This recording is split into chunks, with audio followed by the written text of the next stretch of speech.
Okay, great. Good morning, everyone. How are you? Thanks for joining us today for our weekly trade and tariff briefing. My name is Anna Maiden, Director of Grants and SME Engagement here at World Trade Center, Utah, and I have the pleasure of facilitating today's conversation. So, really excited. If you're here for the first time, this weekly webinar series is intending to provide you with the latest information about trade and tariffs. You can also view previous webinars on our YouTube channel and find updates to our tariff dashboard on our website. And we'll also link that in the chat for you today. So we're excited to hear first from Ben Kolendar, who is our Chief of Staff here at World Trade Center, Utah, about the latest, greatest updates. And then we'll switch to our Dave Townsend, who is a partner at Dorsey and Whitney. And he's become a regular guest with us this year. So if you're not familiar with him, Dave's a partner at the firm and focuses on government solutions and investigations practice group. He represents U.S. and foreign clients in trade litigation and disputes, including matters before the Department of Commerce, International Trade Commission, and U.S. Customs and Border Protection. He's represented clients in anti-dumping, countervailing duty, duty evasion, and safeguard proceedings. He also advises on U.S. economic sanctions, export controls, and national security related matters. So we're really happy to have him here today and giving us his insights. So in the meantime, over to Ben. Thanks, Anna. And I'm just going to go through a few updates before I pull up the dashboard, just because some of these things aren't on our dashboard. It'd be a really weird thing to track that there is no update on something, but how to look at it or whatnot. So I'm just going to take a few seconds to talk about the Supreme Court. There was no decision this morning on how the Supreme Court is going to rule on the legality of the IEEPA tariff. So this is something that we're going to continue to monitor, but as of this morning, there's no ruling. And it's worth noting that these rulings typically are released on a Tuesday or Wednesday, just that there will be a ruling, but with no detail on it. So what's interesting about this and what participants on the webinar can appreciate is they come out at the details of the rulings come out at 8 a.m. on Friday morning. So when you're on this webinar, what you'll experience is, well, what we'll experience on the webinar is a hot dash to get all of the information within an hour to come into this webinar in the future and present on what the case is and what we know within the quick research we could do. So we don't know when, but it will likely be a Friday morning at 8 a.m. sometime between now and June. But these details come quick and we'll provide you the updates when they become available. So another quick detail that isn't on our dashboard is we talk about this all the time in these webinars that we track the poly market, not because we have a crystal ball or we encourage betting, but rather it's a good way to keep a pulse on what the sentiment is on what the Supreme Court will decide on the legality of these tariffs. So this week, that number got up to 33% that these tariffs will ultimately become legal. And that right now it's at about 30%. And just for context, this has been going between 23 and 28% since the oral argument. So we're seeing that number tick up over time, that these tariffs may indeed become legal by a Supreme Court decision. So this isn't a perfect um, measure of the odds, but it's a betting market. It's a good way to communicate it. And also for context, it was at 48% prior to the oral argument. So just a little bit of context on where we're at and some of the sentiment there. So a couple of other things on the deals dashboard section of our webpage before I go into the tariffs dashboard. We're going to have some updates here shortly. This is like hot off the press. This is new that Taiwan and the United States have reached a trade deal. So if many recall, on Liberation Day, Taiwan was set for a 32% tariff. That was later reduced in August to 20%, and the deal moves this down to 15%. So in turn, Taiwan is looking for an economic partnership to create, several world-class campuses or industrial parks that will help do some of this manufacturing that's so strategic for the U.S. in terms of semiconductors and other things. And And one point of clarity, that 15%, that these 232s for auto, wood furniture are not, they are also 15%. So no additional fees for those. And the aerospace community, some of those 232s are not included, like there's no tariff whatsoever as part of this deal. So just a few of the high level details on Taiwan. So if you're having any of those components as part of your global strategy, just be sure to look at the CSMS that we'll have up on our dashboard here shortly. So with that, I'm going to shift to our dashboard And transition. Ben, as you're doing that, I just would like to remind all of our participants today, think about some of the questions you'd like to ask either Ben or Dave as we go along. And please feel free to put your questions in the chat, and we'll try to get those questions answered as we go. Thanks so much. Great. Thanks, Anna. And um, everyone probably knows by now about our dashboard, but in case you don't, it's wtcutah.com/tariffs. You could go here for the link to the webinars if you want to share this link with other businesses, but you can also go down and see real time, some of the tariffs that we're tracking. So we talked a little bit about Taiwan and the deal with them. But the global semiconductor situation with 232s, this was on pause for some time. The administration announced a pause when they were negotiating the trade deal with China. And, these 232s, there was a turnaround on a quick announcement that there will indeed be a 25% tariff on many components and derivatives for semiconductors. So, this became effective on January 15th, yesterday, and the details are in the CSMS, so the link right here. So if you want to read more, if you're involved in that industry, you could do so there. Um, Iran, we're going to talk about Iran for a minute. Um, their, the Trump administration announced a 25% tariff on all countries doing business with Iran. And, just to note a few, and there's no specific metric associated with that, but China is Iran's largest trading partner. So that's something to keep an eye on. Many of our companies in Utah do business in China, so something to track. Turkey is also a strong bilateral partner. We have a lot of companies in Utah doing business in Turkey, so something to keep an eye on there. Um, What's funny is the administration did make comment that the trade with India is too small to be considered in this. So we'll talk about India in a minute, but that was made mention. So, other considerations, Brazil has been mentioned, the EU also as a potential target here, but the details are still hazy. Nothing official has come out. It's just an announcement right now, so we'll continue to track that and provide some updates.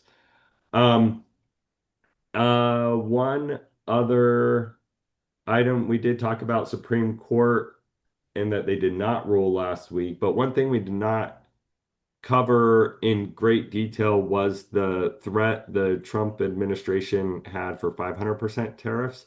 So, just to clarify a few things from last week, this is a Russian Sanctions Act. So, this is a bill, a piece of legislation that's working through, sponsored by Lindsey Graham. The bill proposes 500% tariffs on countries doing business with Russia, which is also, by extension, likely to impact India if this does come into effect. And the Ukraine war is not, no peace arrangement has been sorted. So this is seen by many as a bargaining chip for the negotiations to end the war in Ukraine. However, it's something worth monitoring because it may even tie the president's hand and require these regardless of any executive action if this bill makes it through and becomes law. It was scheduled a lot of the conversation was that this was going to go to voice vote earlier this week, which it has not. We have not seen that, and so it really is becoming more and more speculation that potentially this just could be a bargaining chip, but we'll continue to monitor that. Um, so that there are two things there that may potentially impact India, though it does not seem that the deals with Iran will, just because of some public comments made. So continue to track. One last piece for India is that it seems like conversations are back on. There was some speculation like Modi. I mean, this is just like press drama. Modi didn't call Trump, so the trade deal fell apart. But with the new envoy going out to India, there were some comments made and some discussions of trade on January 13th. It sounds like things may be moving in a positive direction. Now, we don't know what that means, but past conversations have been somewhere around the 15 to 16% tariff range. And right now, India currently sits at 50. So we're looking at a large gap in the current versus potential tariff on that front if a deal is struck and these other tariffs are not added on. Um, I believe that wraps up what we're tracking on the dashboard and would welcome any questions as we go. But happy to hand it off to you, Anna, or back to Dave, whichever way we want to do. I I think let's give Dave the maximum amount of time. Let's go to Dave. Thanks for joining us, Dave. Yeah, thank you. And glad to be here. Thanks to you both, Anna and Ben, for doing this, or for letting me join and participate again. So I am going to talk about an issue related to the Supreme Court case that Ben mentioned, which is the litigation that a lot of companies have brought at the Court of International Trade. A lot of you probably have heard there was a big splash in the press about these cases in December because Costco had brought a complaint, basically alleging that it's due refunds in the event that the Supreme Court rules against the Trump administration and their imposition of tariffs. Before I get into the follow-on litigation, and let me also just say, if you have questions, feel free to put them in the chat function, and either Ben or Anna can interrupt me as we're going along here. But in terms of what we're talking about here, I'm going to really focus on the refund issue. One thing that happened over the last week that is interesting from a trade perspective is that USTR Greer gave some interviews with the media. And one of the things he said in there, he was asked, are the tariffs here to stay? And his answer was, absolutely, they're here to stay. Even if we lose the Supreme Court case with respect to the IEEPA tariffs, the administration will seek to maintain as much continuity as possible with respect to the tariff picture. And, that's something, there's been a lot of speculation about how they would do that.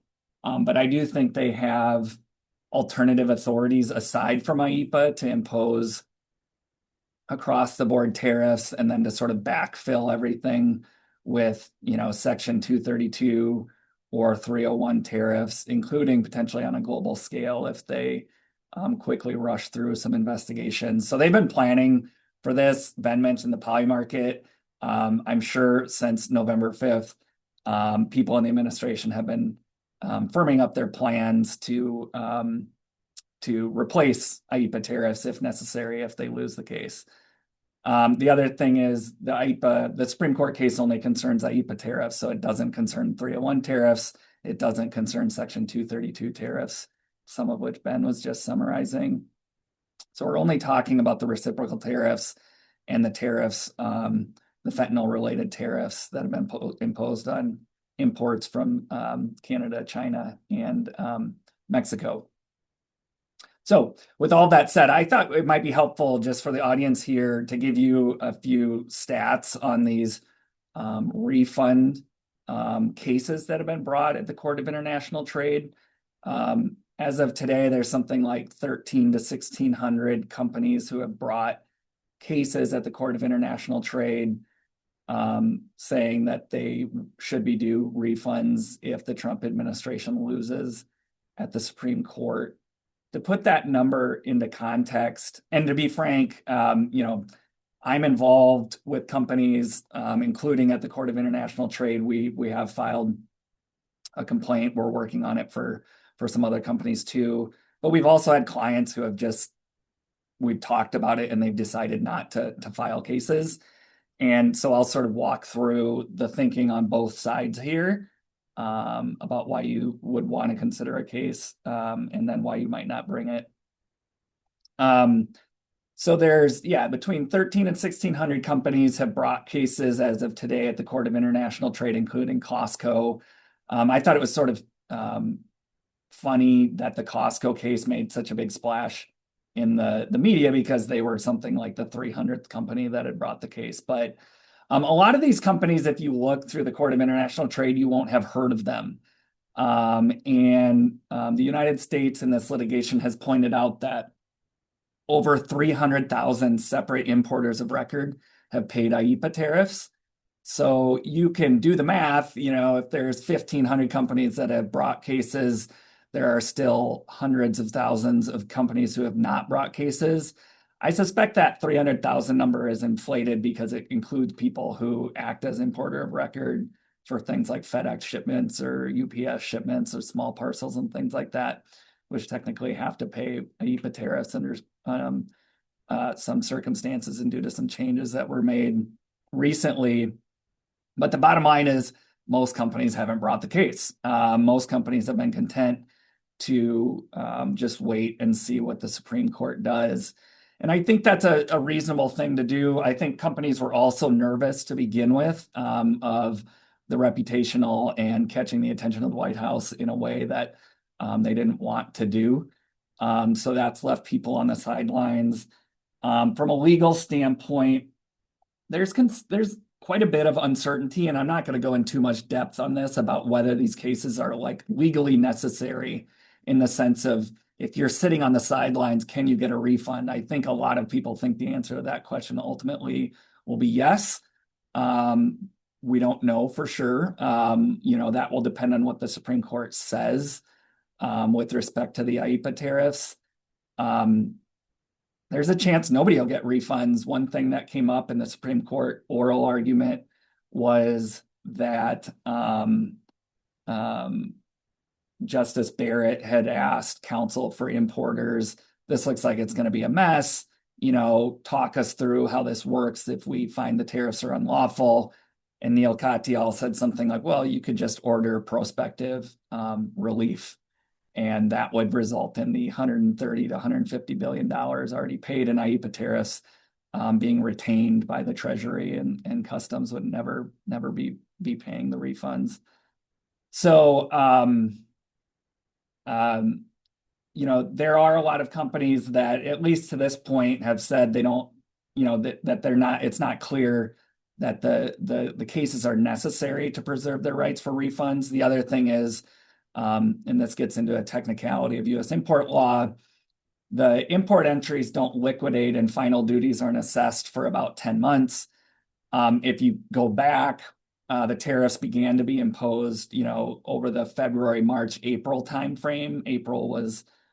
Early April was Liberation Day, and shortly thereafter, the reciprocal tariffs were put into effect. So if you do 10 months, you push that timeline out. Not many import entries under the reciprocal tariffs actually have liquidated. So companies have been able to say, well, as long as my import entries remain unliquidated, we don't see the necessity to file a case. And that will change in February and March as we push past the 10-month timeline. So there has been an acceleration in the number of cases being brought, say, over the last 2 to 3 weeks, I would say. You're getting like 100 to 200 a day being filed. There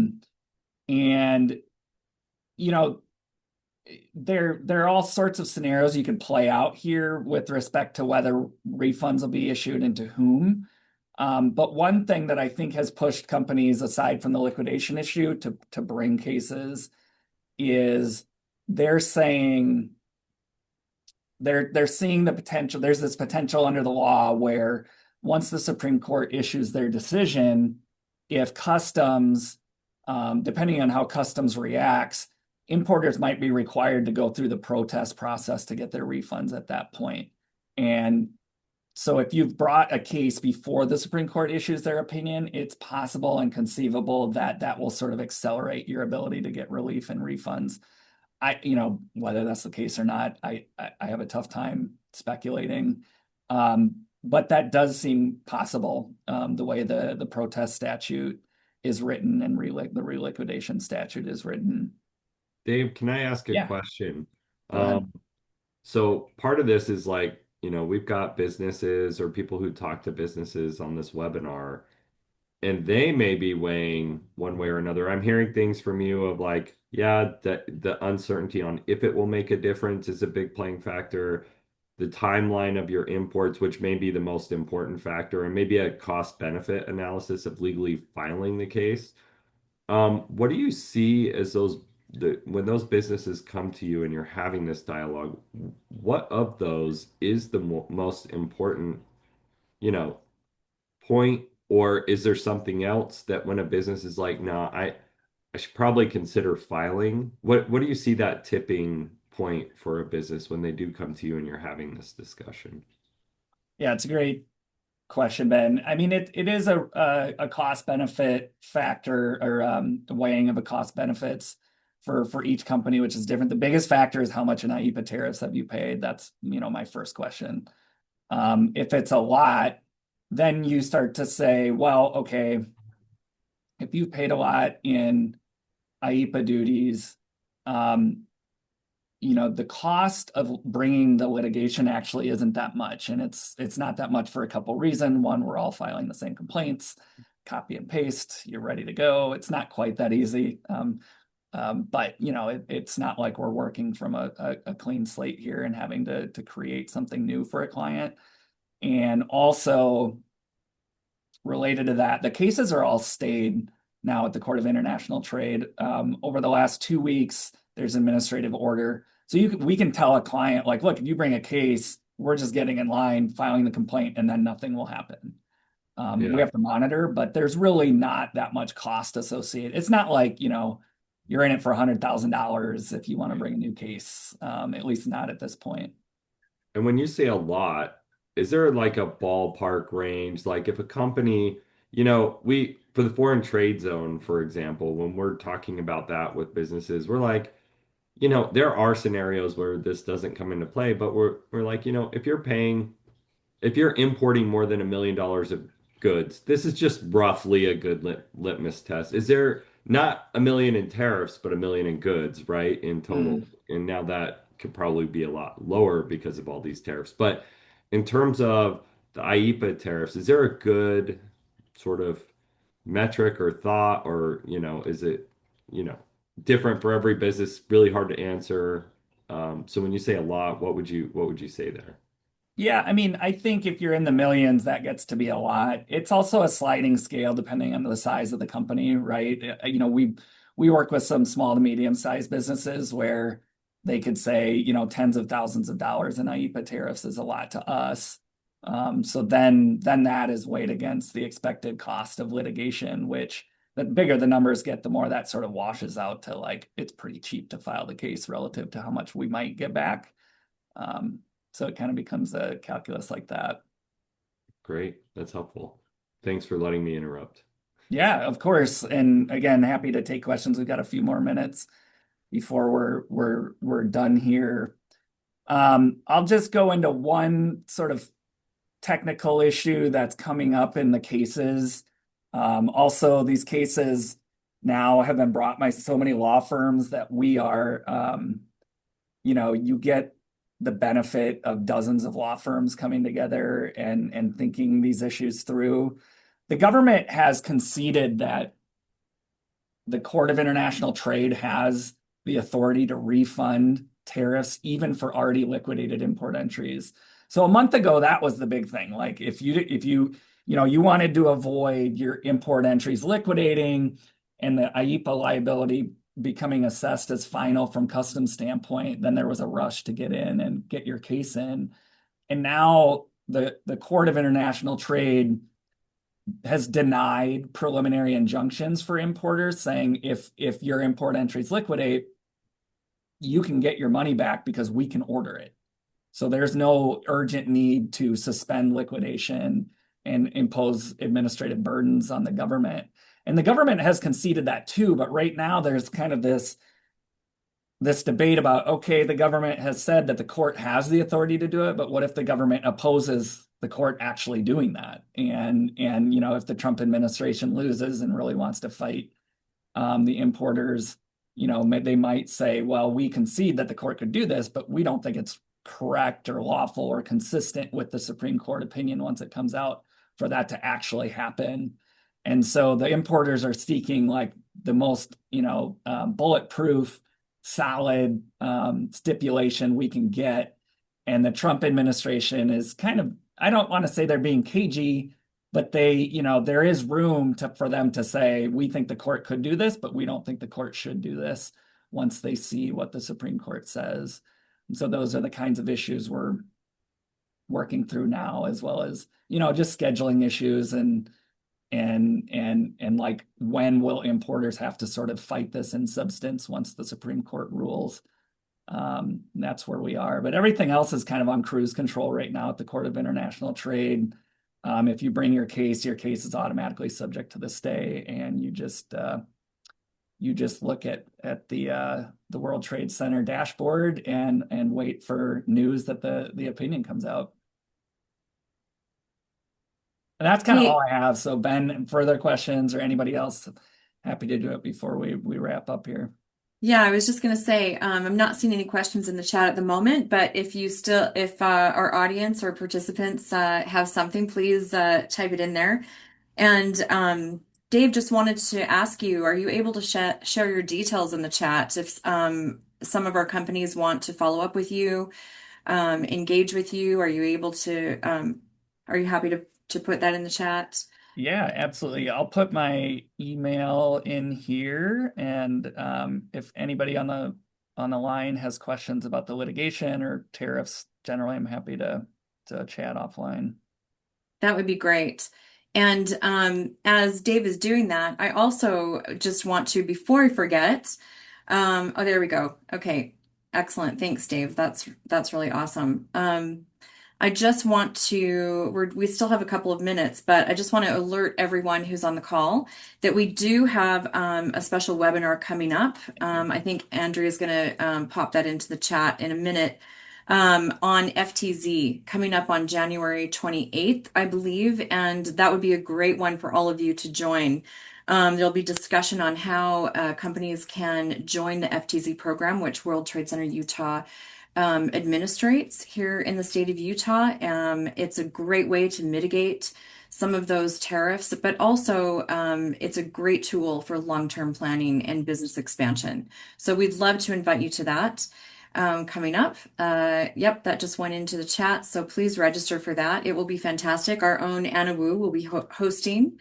That will be great. And I'm not sure, we do work with Wayne, who is a consultant on that program. Ben, I'm not sure if he's joining that webinar or not, but stand by, we'll let you know.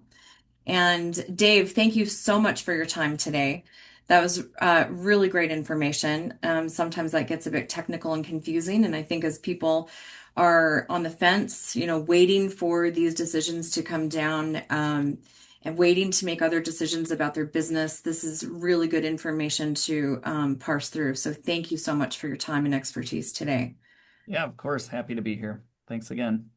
Great. Well, unless there are any other last minute questions, Ben, I think that we're about 2 minutes before the end of the hour.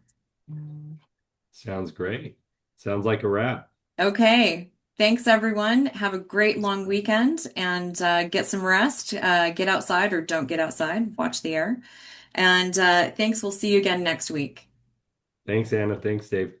Bye, everybody. Bye.